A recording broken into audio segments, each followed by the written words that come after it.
Sa iban pang balita, pagdumdum sang tigkalalag sa Western Visayas kag Negros Occidental nangin matawhay. Si Aileen Pedreso nakatutok.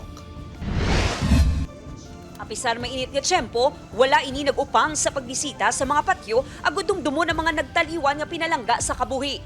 Temprano pag ani kay kung mag-init na karon, hindi na kami kagunta. Pagpanghangkat naman sa pila ka nagbisita sa Tanza Cemetery ang lutakon nga porusyon sang patyo. Budlay eh.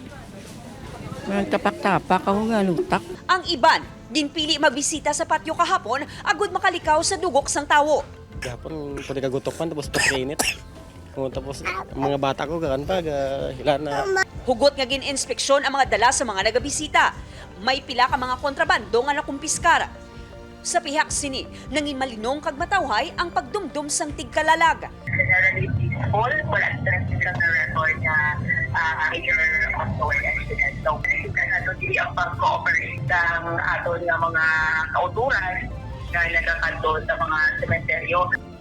Sa Bacolod City, may pila ka pamilya nga naka-eksperyensya sang problema sa sulod sa mga patyo. Lubong sa lutak kag baha ang pila ka pansyon sa Antumanan Public Cemetery. Lutak kani diyo. Wala gina mo makita o gina pa kami nila diyo. Gayo kani sila diyo ng mga laki sero nga butangan panida kuno kuno no. Tapi balangaw. Lanan tayang gid sir.